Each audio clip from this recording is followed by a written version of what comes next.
What to do? Wow. Should I buy a Mac? Should I buy Windows? Should I buy a Hackintosh or build one? Most common today, a lot of people are buying Windows PC computers. Mainly just because it's not as expensive as a Macintosh. So there's a lot of people out there who are investing money into doing Hackintosh or even getting Ubuntu Linux operating system, which is perfectly fine. Actually, I think I'm starting to get used to Ubuntu way more than I am with a Windows, and I've used it probably less than a couple of months. I mean, I've had it for a while, but I've just never used it. That's what you're gonna face nowadays with people looking into what they can get that's a good deal and a good bargain. Now, you look in consideration what is there out there for Ubuntu? What's out there that you can get for Ubuntu? What's out there that you can get for Windows? And what's out there that you can get with a Mac?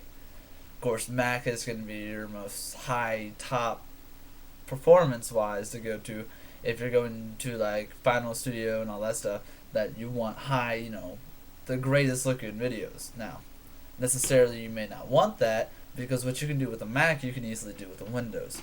Now, in the past we've done Macro PC show, which we'll do an update video before too long, mainly just because it's interesting to see what people say and how their opinions change from time after time. Now, I've had a Mac, I've had two Macs, I've had several Windows operating systems, and then I have an Ubuntu. Never have I had a Hackintosh, but I'm not interested in having a Hackintosh. I don't want one. Either I'm going to get a Mac or I'm going to get a Windows. I'm going to pick my mind and make my mind pick it and decide that's what I want. Now, for you guys out there, you may want to get a Hackintosh, and that's fine. I mean, there's not much I can do to help you because I've never seen one, never used one. It's just what I hear to tell you then. Now, the thing is, when you consider buying a computer, you shouldn't base it off of its operating system. A lot of people do, and I am just as guilty as doing it as probably a lot of people out there who are watching this. But I take in consideration, when you buy one, it doesn't matter what the OS is. You can go to Walmart and buy an XP disc. You can go to Best Buy. You can go to, you can't go to Circuit City, but at least in my location. Or you even just order it online. There's a lot of people who sell Windows XP installation discs, and you can go and buy one. Or if you have a computer that used to have one, you buy it and you install it. And then, of course, you might say, well, what if you get into the issues where, you've used it once on a computer and it's telling you it's not a genuine, version? Well, then you call Microsoft, you explain, hey, look, this is what happened to it. I changed this to this computer, and they'll confirm it, and then there you go. Now it's working on that computer.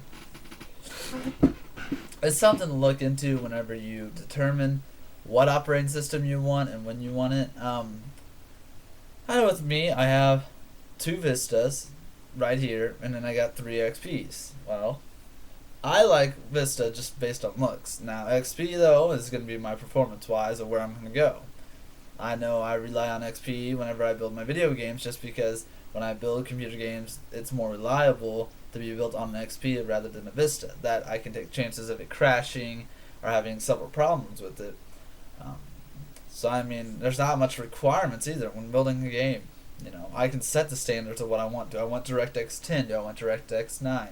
Currently, my games are using DirectX 9 just because there's still a lot of people out there who are using Windows XP and may necessarily not have the ability since 10 is a Vista compatible version.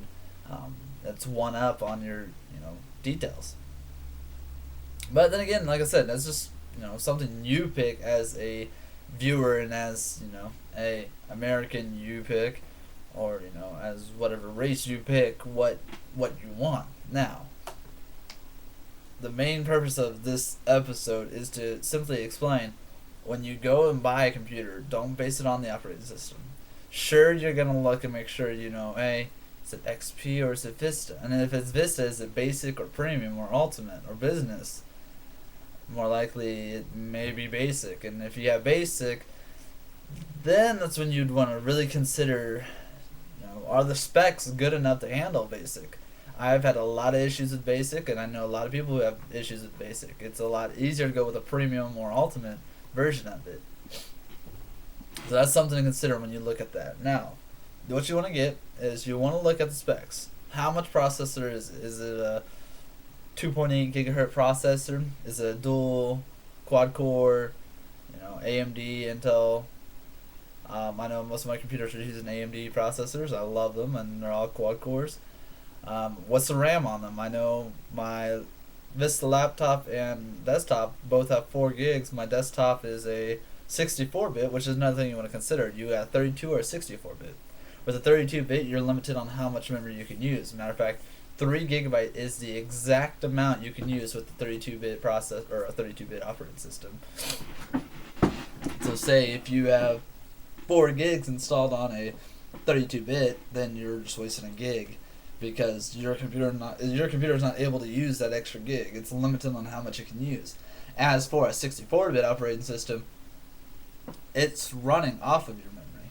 So more memory you have, the better it is. I know my motherboard at least can handle 16 gigabytes of RAM, but with 4 gig, I'm simply happy. I mean, even with 3 gigs, I'd be happy. The more you have, the better it is for a 64. Now 32, like I said, you're limited. It's not as fun, I guess you could say. But it's just like with my desktop or my laptop, it is a 32-bit and has 4 gigs of RAM. Sure, it's going to be fast and stable, but it really only uses 3 gig at the most. So that's something to think about when you look into buying a computer.